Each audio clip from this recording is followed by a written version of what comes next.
it automatically mute and d make me invisible.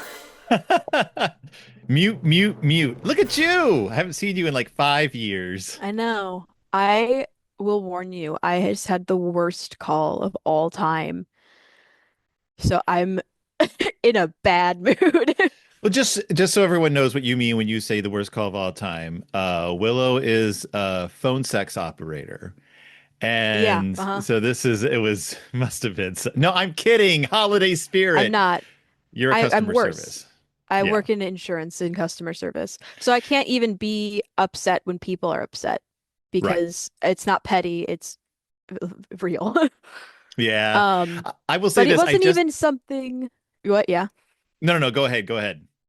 It wasn't even something like it wasn't a member, it was a provider. And mm, I won't say any Oh, more ugh. because I had to be on the phone with my insurance company in order to be like, why am I being charged for this $600? And the insurance woman, who's very nice, the customer service woman was mm, very nice, was like, oh, they didn't put this thing on the thing that they submitted to us, so we had to charge it for this. But if you call them and ask them hmm to like code it this way, then we can charge it for that. Everything will be fine. So I called the clinic and they're like, I'm looking at the thing we submitted to them. We coded it correctly. We coded it like they said we didn't. It's all right there. She was just putting you off in order to get off the phone. I'm like, I don't know who to believe hmm anymore. Somebody's lying. I have no idea what to do. So they're like, we'll resubmit it, I guess. And I'm like, you know what? Even if I still have to pay the $600, I don't mind just kicking it down the street for a little while. Yeah. Uh, that's funny because we're not supposed to tell members to have providers recode things. We're supposed to reach out to the providers to be like, hey, you need to recode this. I don't think she really understood what I was asking. I don't think it was Hmm clear. She was very nice though, and I give her props for being very nice hmm and taking the time. So speaking of being Yeah. very nice, Christmas. Christmas and I'm Phil And I'm Willow. and it's Del Toro It's time. Del Toro time. Oh, there's a There is lag. there is such a lag. It's Del Yeah. Toro time. And we're doing something that's not even well, okay. This is Del Toro related because what we are about to watch literally changed the face of not only filmmaking, but hmm fantasy, horror, and story filmmaking as a whole. It's tied into ghost cones, it's tied into seances and psychical research. It brings up everything we love to talk about, and it's not very long. Do you want what we're watching? What are we watching? We are watching 1898's Santa Claus. The Oh first boy. the first cinematic portrayal of what we think of as modern day Santa Claus. Guy in red suit, well, guy in suit, you presume it's red. Uh Coming down a chimney, bringing gifts to kids on Christmas Eve night. When when did the red coat get established? Wasn't that Coca-Cola that did that? Has nothing to do with Coca-Cola. That's an urban myth. All right.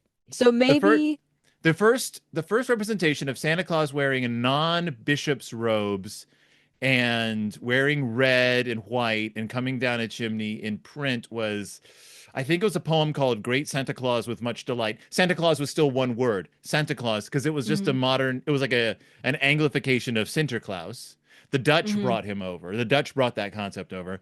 And he just sort of evolved into this guy in a red suit because the bishop's robes were always red anyway. Okay.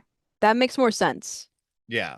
So that was also the first representation, I think, of him in a sleigh with a flying reindeer. Hmm Was in Great Santa Claus with Much Delight, something like that. It was in like a children's book of poems. You can find it on archive.org. But but yes. So what we're gonna watch, are you ready? I'm ready. How Are you long is s- it? you're gonna find out. All right. Don't worry, you'll have plenty of time to eat. Okay. uh Let me just pull it up here. Clarification, we're doing this on our lunch break. We're doing this on lunch. But that doesn't bother me. Let's see. I Doesn't gotta go bother me to. either. I don't ever do anything on my lunch. I just have an hour of sitting and not doing anything. I ate a whole piece of pie. Where is Pie. it? Where is it? Hold on. I got to pull it up. Because I have to like actually load the video because of the way we're watching this. But don't Also, worry. happy Hanukkah as well. Happy Hanukkah. It's last night was the fifth night. Tonight's the sixth night. Okay, are Mhm. you ready? Yes. Here we go. Screen share. Oh, I had to press start. Santa Claus. Santa Claus. Okay, so there's these two little kids, And a maid and they're with just large like, hair. what's at the foot of the bed though? What is at the foot of the bed? Stockings. It's their Oh, socks. They've hung stockings at the foot of their bed, just like everyone yeah. does, That except no, not. because that's I've what? Okay. Good night. Oh my Okay, so God. do you? Okay, but look at this. Huh? Who's that? It's the Santa Man. It's a horrible nightmare creature. What's he got in his hand? A tree? Just like Santa Claus brings you every Christmas. He sends a tree down the chimney and He then throws a follows tree. it. I think he puts the tree down the chimney to break his fall. Understandable. Because I don't know why else he would be bringing the tree for. Here he come. Here, That's it's kind of a Charlie Brown-esque tree. it's a little Charlie Brown tree. Puts a couple of dolls in the stockings. Look at this man. This is Santa Claus, and I love the robes, by the Yeah, way. I don't like his And then the he, screen is dark and soulless. Oh, bam, and he's gone. and he teleports. Yay, the kids wake up. The end. The end. Merry Christmas. Merry Merry Christmas to Christmas. us. Merry Christmas. The movie is done. That is that's the ladies and gentlemen, we just watched 1898 Santa Claus. Santa Claus. I'm sure that before all of that degradation happened, it was a very cheerful looking, fun adventure. But his When you said degradation, I thought you meant like something no, unseemly no, happened in the film. I was no, like, I don't remember any degrading things happening in the no, course of the but like film. the film degrading because he looked like he had no eyes. Santa Claus? Yeah. Well, he doesn't. I don't know Oh, what Santa Claus myth you grew up with, but I the always eyeless taught me horror who creeps down the chimney. the eyes. He where he's going, he doesn't need eyes to see. You know, I haven't seen a story where he can just teleport, so that's pretty cool. Yeah, he just bickety bammed out of there. He Yeah. was just like, "See you guys." And he took the tree Um, with him? he, that was what's okay. So he comes down the chimney. He throws the tree down the chimney. Comes down the chimney with the tree after the tree, Mm, and then when he leaves, yes, the tree's gone. So I don't know. Maybe he needs the tree to teleport. that was what he used to get around before the sleigh. Right. His Slay. his sleigh. His old teleportation tree. Do you know that AP Style Guides just announced that they are requiring that they are saying that do not use the term slay to mean murder anymore, or slayed or slaying. They're like, it's just not correct to use that if you're referring to a killing. And Are you lying? I'm not lying. And all the people talking about it are like, uh, is it really because slay has a different meaning now for younger people? Like when you say slay, it's a more of a slang term, meaning like you're But killing it in that that doesn't outfit. mean anything. What do you mean? In context, it still makes sense as a term for killing people. I don't think it's because I think it'd be confusing. I think it's just because it conjures up more humorous like usage. Oh, I guess if it's an AP like testing requirement. Yeah, or just like for Associated Press articles, like if you're writing about a murder in your Okay. if you're a reporter writing about a murder, don't say a slaying because then it's just like girl, Understandable, and I we don't suppose. want that. No, Even because though nobody can. I mean, even if they write serious articles about murder, though, no one takes them seriously anyways. So, I know. You may as well make hilarious jokes. So, the movie Santa Claus from Mhm. 1898. Do you know why this was such an important film? I'll let you guess. Why was this an important film? I'll let you guess. It was the first film.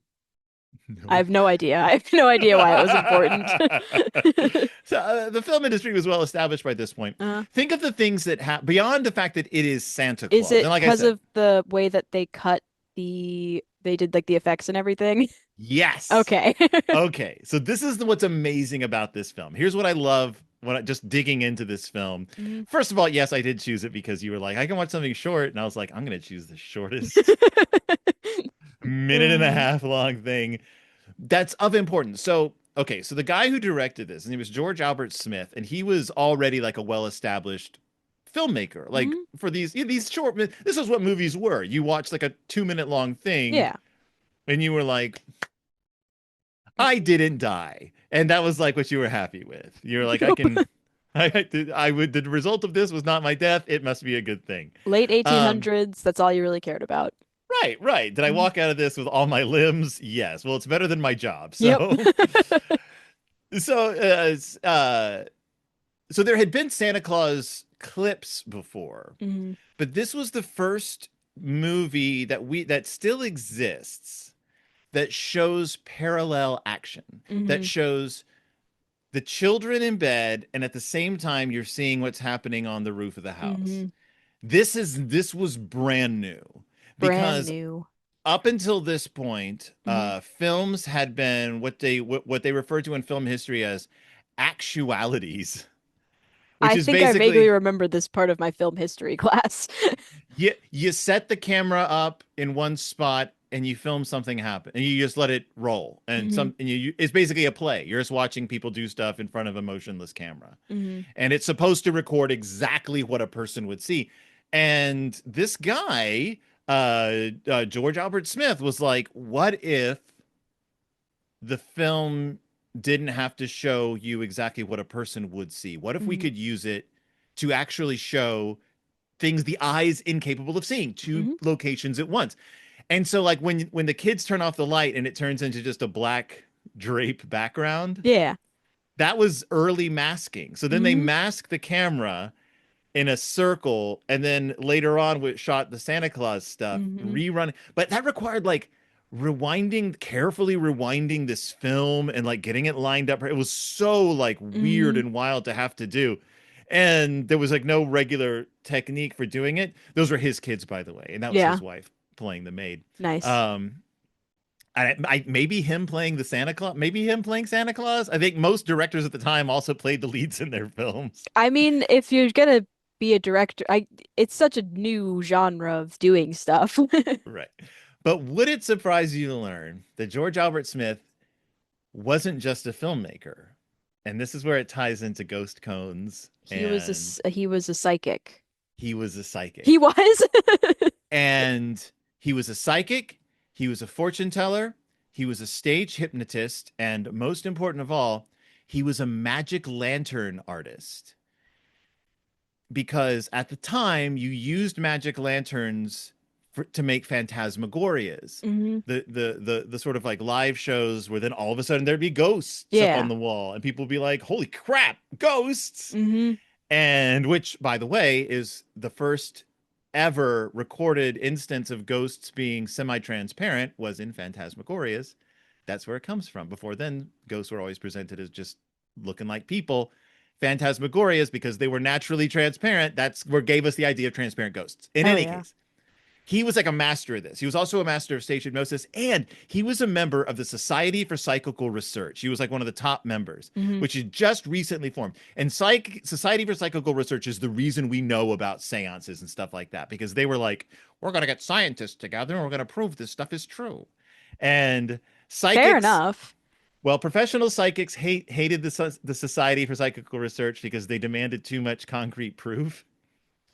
Scientists hated the Society for Psychical Research because they didn't demand enough proof, and everyone who joined was basically like, I just want to believe. The society still exists, and it Hmm. has still never proven anything. It's Well, still no, just you can't disprove, you can try to disprove things, but you can't really because you can't prove a negative.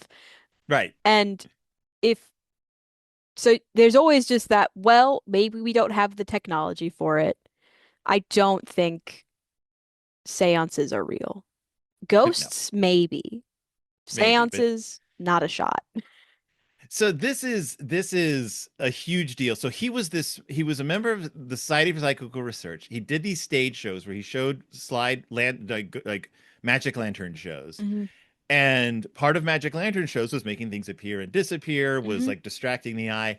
And as a filmmaker, he was like, how can I convey the otherworldly sense that I'm trying to convey. How can I use film to support the ideas of this like other world? Hmm. And he started developing these techniques because he was like, you can this is the way we're going to be able to capture this notion is in this thing called film Hmm. because you can show people other worlds. And so it's because of his connection to the Society for Psychical Research. It's because he was this Magic Lantern show. It's because he was a remember what was Nightmare Alley? Yeah. He was the partner to a psychic like that. Okay. Uh uh a guy who would like do cold readings and do all kinds of like things to Hmm. like and he was like he was the plant Yeah. and when it was proven that they were just a bunch of fraudsters, Hmm. the guy who was the psychic, I think he hung himself. Like it was Hmm. like pretty Oh. bad because it was just like, I guess I got found out. If they insist to this day, they're like, he was never proven wrong. He could be a psychic. But he's dead now, He's so dead now. He's not, well, now he could be, I guess, a like ghost. talked to by a psychic, but in any case, yeah, so he was obsessed with seeing the unseen Hmm.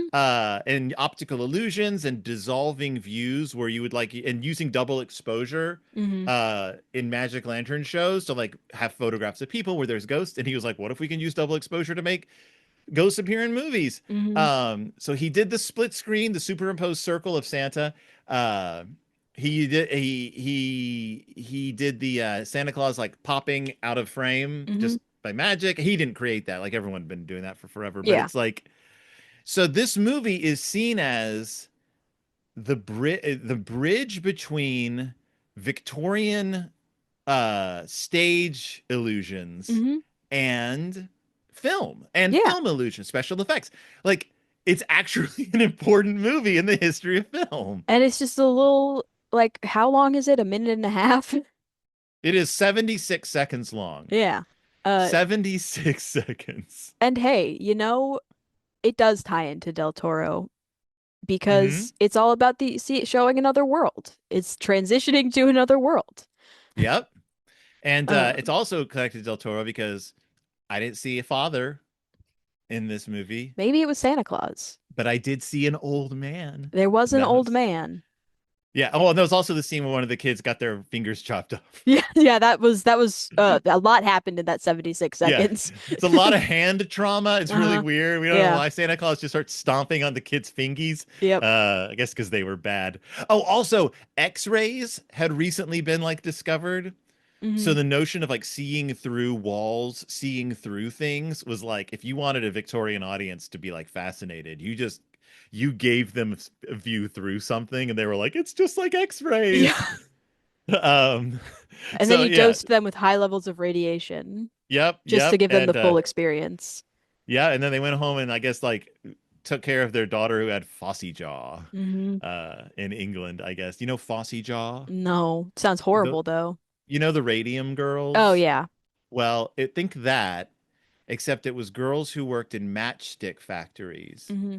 and the phosphorus in matches would eventually, I think they would have to like, you'd lick them a little bit to do some. I don't remember why they got it, but it would just dissolve their jaws, That's not good. and This because it is was why, phosphorus, because it was phosphorus. they called it Fossy Jaw, Oh, okay. which makes it sound like something that Bob Fosse would do, like Fossy Yeah. Jaw, but it wasn't. It was terrible. Don't ever look it up. I will not. You don't have to Yeah. convince me. This is why it's important to have labor laws. Yes. Labor laws, Fossey Jaws. It becomes a bit of a plot point in the second Enola Holmes movie starring Hmm. Millie Bobby Brown. Little bit of bonus FAQ. Millie Bobby Brown does not have Fossey Jaw. No, she does No. not. Too rich for that. Too rich for Yep. that business. Uh, that's it. That was Santa Claus Santa from Claus. 1898. Merry Christmas. Happy holidays. Did it put you into the holiday spirit? This year has been so bizarre with how holidays feel. They Yeah. don't feel real. No. No. No. No, not at all. Nope. Uh, Nothing feels real. It all just feels unreal. Terrible, Yeah. awful. I'm Yeah. wearing my shirt. It is It what it is what it is. is. It's It's pretty pretty. terrible. I'm wearing my "It Is Pretty Terrible" shirt. I wear it a lot, partly because it is pretty terrible, also because it's one of the few shirts that still fits me since I put on so much weight. Mhm. Uh, yes. If that and I'm also very hot because it's so hot in this room. I have the opposite problem. I can't have any heating system on while I'm taking calls during the day because it overrides my voice. And so no one can hear me. So I just sit in the cold. You should cover yourself with little mouse friends. Little mouse friends, they're all dead. They've all Oh, been are they all killed. dead? Oh, were Yes. they all killed? That's There good. were only three of them. Oh. Um, because I believe what happened, context, I had mice in my room really briefly. I believe what happened in the middle of the night, I woke up. I didn't wake up because I wasn't asleep. I heard a really loud crashing sound and I was like, what the heck was that?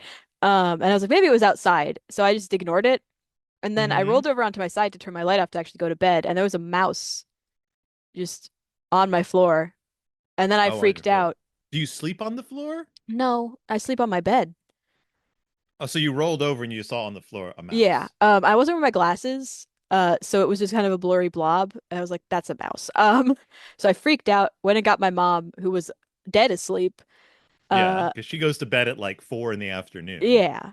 And she was like, what is going on?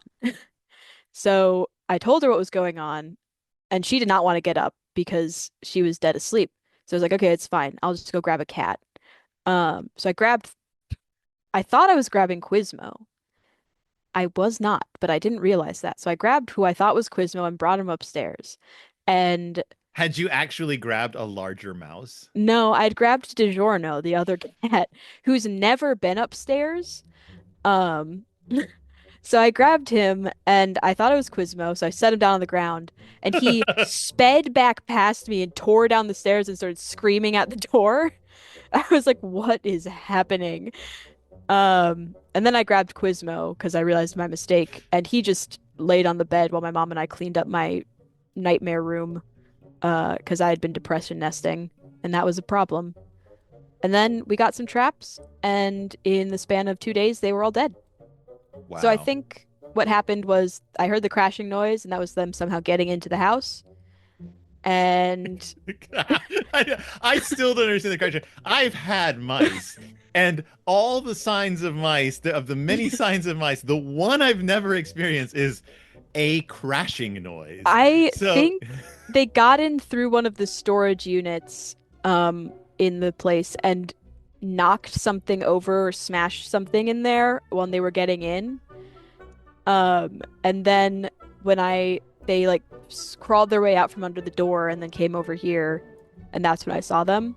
Because are you sure you don't actually have a sinister I or an might, in, or an insidious? I could, uh, it could be raccoons for all I know. I don't think it is because we dealt with the raccoons. I can't escape infestations in this Yeah. place.